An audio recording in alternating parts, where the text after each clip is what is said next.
زي مثلا الناس اللي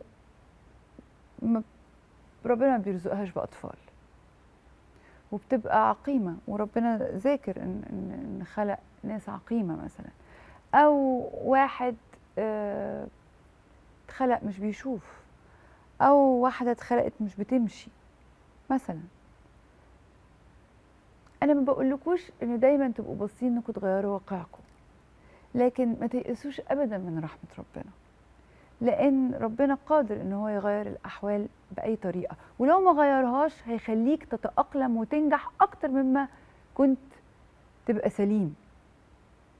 وفي أمثلة على ده كتير. إن شاء الله الحلقة جاية في تقرير كده أنا لقيته على النت أبقى أفرجه لكم، لولد فقد رجليه وإيديه، مش قادرة أقول لكم وصل لأعلى المراتب إزاي ثقافيا واجتماعيا وكل حاجة، ولو ما كانش عنده الإعاقة دي ما كانش وصل أبدا للمرتبة دي.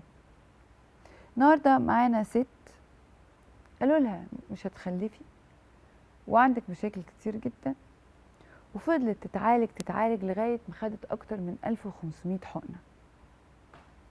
1500 حقنة هي عدتهم ولقيتهم 1500 حقنة.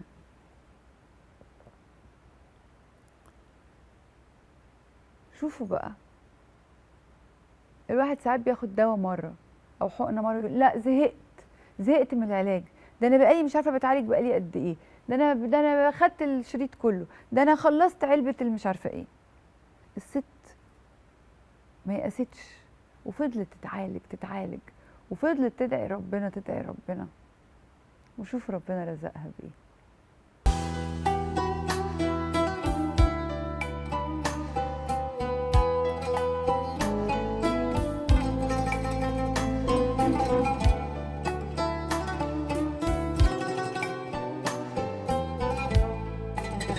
مفيش مستحيل، ودايما كنا نقول ان اي حد عنده امل في اي حاجة ما ينساش ان في ربنا، وربنا عظيم وكريم، وما بنقولش كلام انشا والله. يعني يمكن النهاردة بنجيب لكم امثلة حية من حاجات ممكن يكون غيركم فقد الامل فيها. فالنهاردة انا جاية ادي امل مهم قوي قوي قوي قوي لكل ست قالوا لها مش هتخلفي. ازيك؟ اخبارك ايه؟ مبروك. عادي. ولد ولا بنت؟ ولد. اسمه ايه بقى؟ وريني. تعالى. لبسيه تقيل كده ليه في الحر ده؟ مش مهم كده، ما عيطتش ما سبتش ماما عادي، مش فارق معاك.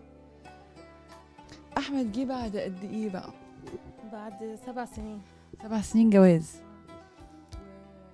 كم حقنة وكم دواء وكم دكتور وكم كتير. قد ايه؟ يعني هو الحقن في الحقن بس 1500 1000 عضل و500 اللي هي 1500 حقنة؟ بجد؟ تركيز 1500 ولا 1500 حقنة؟ 1500 حقنة. 500 الكليكزان اللي هي بتتاخد في كليكسان دي عشان المشيمة. و1000 عضل اللي هي مثبتات وتنشيط قبل الحقن وكده. عملتي حقن مجهري كم مرة؟ لا، مرة واحدة من أول مرة نجحت يعني. طيب يعني انت اخدت 500 حقنة عشان الدم يوصل للمشيمة، وخدتي 1000 حقنة منشطات ومثبتات 7 سنين بتسقطي ولا 7 سنين بتحمليش اساسا؟ لا، بيحصل حمل بس اللي هو الكيميائي كيميكال، فما كانش بيكمل يعني. بس ما اتجوزش عليكي ولا هددك ولا الحاجات دي؟ خالص بجد؟ والله بالعكس. ما قالكيش خالص؟ ما كانش مضايقه خالص الموضوع؟ لا. وكنت فاهمة من اول شهر جواز واحنا بنروح للدكاتره وكده، بس يعني الحمد لله. الاول كانوا فاكرين اللي هو يعني المشكله من عندي او كده، رجع هو عمل تحاليل وحاجات وعمل عمليات وانا عملت عمليات كده. وانتي ما اعترضتيش برضو؟ 7 سنين كنت متخيلة انك هتخلفي؟ لا